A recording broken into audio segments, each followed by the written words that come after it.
Hello, beautiful beings. I'm feeling so much better.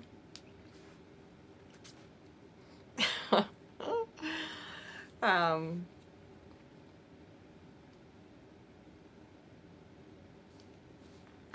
I asked the ancients today, so why can't I just keep quiet instead of making a video as I'm going through, something, as I'm going through a shed again? They're like, well, that would defeat the purpose now, wouldn't it? Because I said, why do I feel so much better? Like, after I record a video, like exactly where I'm at the moment, I always seem to pop out the next day.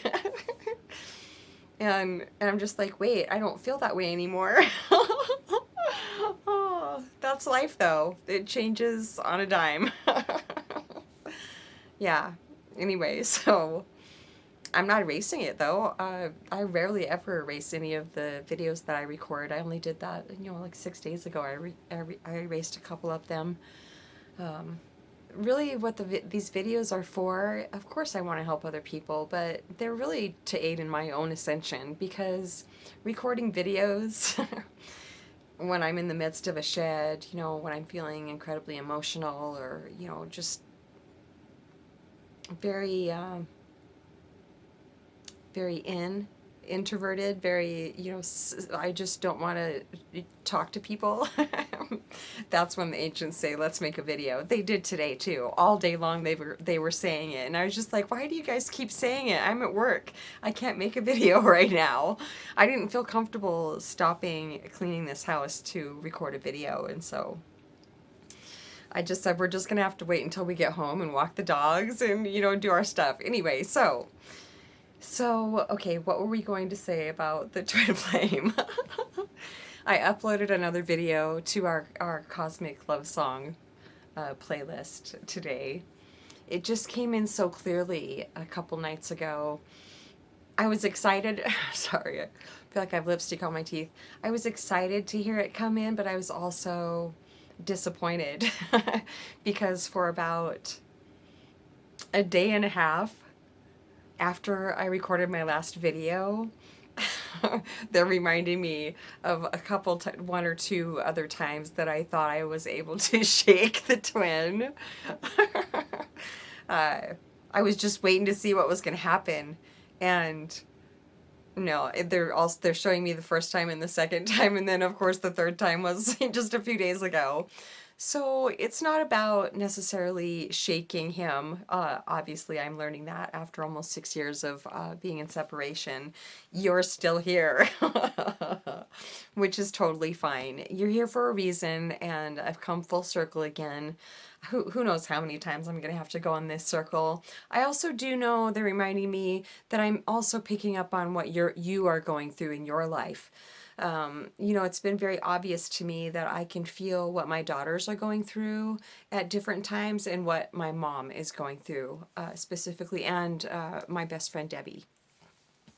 All the people I just mentioned are my best friends. So they reminded me of that and the fact that I'm feeling what you're going through also. And so what it's really helping me do is to go, is this mine or is it somebody else's? And to actually pray, please don't let me feel this unless it's for my highest good. And if it's for my highest good, it's for the highest good of humanity.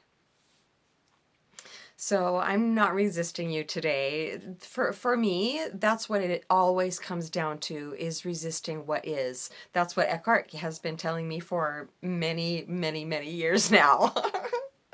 And I believe him because I always feel happy and bubbly, and I feel more like my unobstructed self when I've released resistance around what is. And you're here, you are here, and denying the reality of feeling your energy around me, it also, it that denies myself and who I am, and being able to trust my intuition implicitly. And so when I try to deny you, I'm denying my intuition. And I'm cutting myself off and numbing myself off. I'm realizing all this right now. The divine also has had me protected from your energy too, because the heaviness of what you're going through, I've already went through in my own way. And I don't need to be a part of that. No, they told and showed me that they're sending you help, on your end. I don't need to be a part of that right now, or else I would be. They're saying I'm more a part of it than I know. So, but not anything that's taking from me. So, but I feel highly compelled, and I just have a deep desire to be able to help you. That's a part of the connection that we have. So, but I feel very balanced with that. Also. Oh, yeah, and as far as the crying goes, uh, it's obviously who the divine wants me to continue to be, because right now the reason that my body is crying is because of just the amount of joy from releasing the resistance around our connection.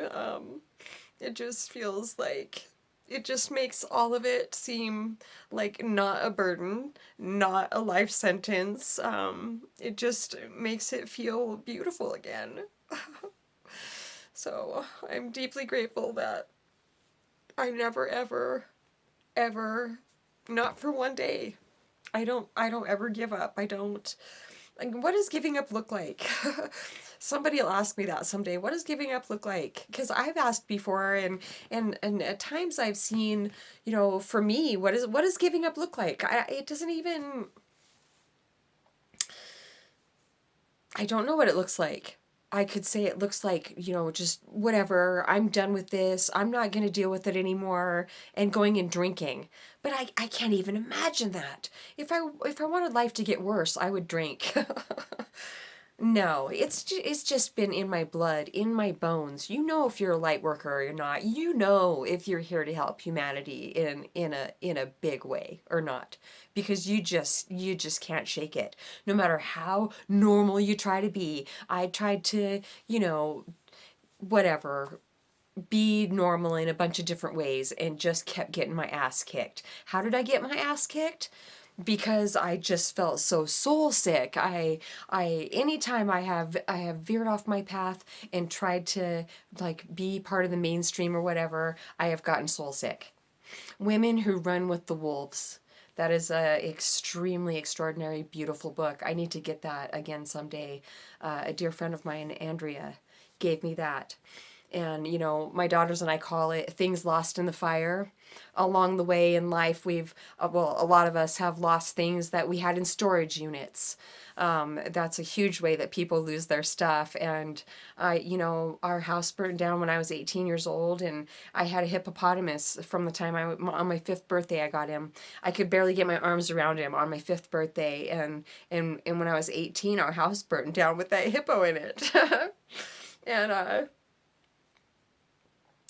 that's where I got that saying, is because over the years I was so sad about that hippo. I just didn't, I couldn't fathom it. I just didn't understand. I didn't understand why I couldn't have him with me anymore. And, it took me a really long time to actually hear it, that I had to have the comfort of him removed so I could replace it with the comfort of the divine, which is already here, which is never changing, which is beating my heart and breathing me, which is having this experience through this physical form that I call me. So I used to wish that I was just about anybody else other than myself, and now I can't even imagine being anybody else. I'm so grateful. So deeply grateful. And my crown chakra doesn't seem to be all plugged up anymore. It's starting to get active again since I've stopped resisting our connection. whoo, it makes the when, the if, the, you know, all of that disappear. It makes all that mental activity go away. Just accepting what is. Agents, is there anything else we want to say about that? Oh yeah, this is my favorite saying in the whole world. Just be yourself, everyone else is already taken. It's by Mark Twain. And there's definitely something to that, because, well, I bet you could say it for yourself also, that you've never met anybody quite like yourself. And that's because they're saying the divine wants to experience itself in that many ways. Like, they're showing me, like, under the dirt of the bottom of the ocean, the live creatures there, and that's the divine experiencing itself in all these different life forms. My twin is somebody that I've experienced and encountered in my life, that, and there was no physical intimacy there. We hugged a few times. We sat back to back once on the floor. The connection is different. It's like myself in a different body. That's the best way I can describe it. That's why when I was studying, like, what's happening, when I was working for him, what I didn't understand what was happening. I knew it was different than anything I'd ever experienced. And I came upon the twin flame concept, and it described exactly what was happening absolutely perfectly. And yeah, so, you know, I don't need anything out here to happen to validate, you know, how I feel, you know, that I can trust my intuition or any of that. I just feel so peaceful and so calm now, and like back in my body and completely out of my head. So, hey Maggie, what's up? Mwah.